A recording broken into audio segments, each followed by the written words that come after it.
One thing I've realized in my over 10 years of finance technology experience is that you're never going to be able to get people to stop using spreadsheets. It's the tool they're used to, it's the tool they're most comfortable with, and it's the tool they can get to the data with fastest. What Google BigQuery has just released is an upgrade to their connected sheets, which give you all the flexibility of a spreadsheet connected to a powerful backend database in BigQuery. And the latest update that they've released to this is that they've made the pivot tables much more usable like a native pivot table in a Google Sheet. And they've done this by introducing drill downs and increasing the amount of data you can pull into these pivot tables. So you get the best of both worlds, flexible spreadsheets along with a powerful governed database at the back end driving the performance. So let's head over to BigQuery and look at the upgrades to connected sheets pivot tables. To show you how connected sheets work, first I'm going to go to BigQuery. Now BigQuery have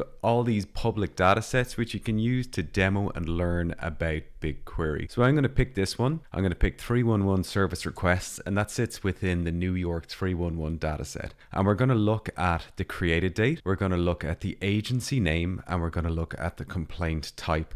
And we're going to start drilling into a few of these using a spreadsheet from connected sheets. So what I'm going to do first is I'm going to extract the month and I'm going to extract the year from the created date. So there are my first two fields. So I want to get year and I want to get month, and then I want to get agency, complaint type, borough, and a count of total complaints. So I'm using this to see if there's any outliers in this data.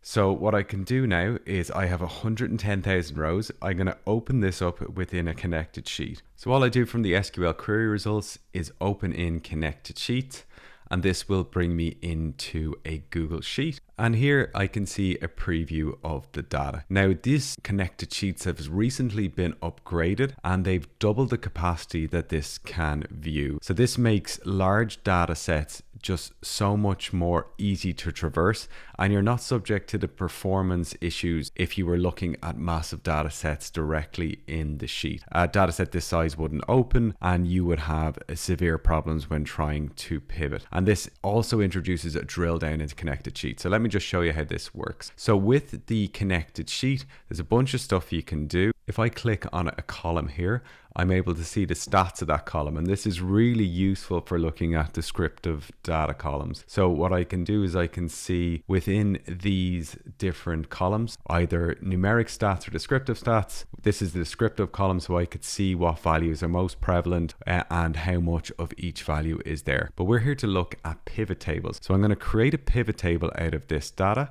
and very similar to normal pivot tables, you just pull your fields in that you want to pivot. So what I want to see here is I want to start off with year, and then I'm going to pull in borough to this, and also my numeric column total complaint. So I can apply this, and this will run a query, and then I can see for all my boroughs how many complaints there are. What I'm very interested in is this blank borough and this unspecified borough. I kind of want to drill down and see what's causing this for the last few years.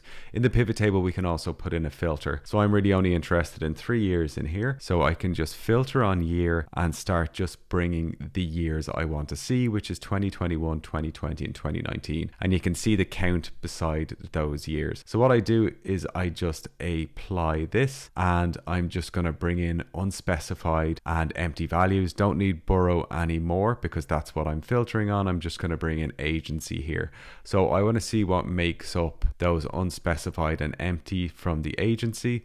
I can see that there is some specific agencies that are responsible for a lot of those blanks. So I'm going to bring those into the pivot table, and now I can see by those two agencies the complaint that make up the most of those. I can highlight the complaints with the most either unspecified or blank columns, and I can see street condition. There's an interesting thing in there because that just went crazy in the last year. So I'm just going to double click that. I can then drill into that, and now I see the line level data from there. I can easily see that DOT has two major months out of the year 2021 where these figures went a bit crazy, so I can highlight them and then look into them deeper. So this was just an intro to connected sheets. I'm going to go much deeper into this, but you can already see how this is super useful for traversing a very large data set in an interface that we're very used to, which is pivot tables and drilling down into the data. I hope you found this video useful. Follow for more Google Sheets and BigQuery tips.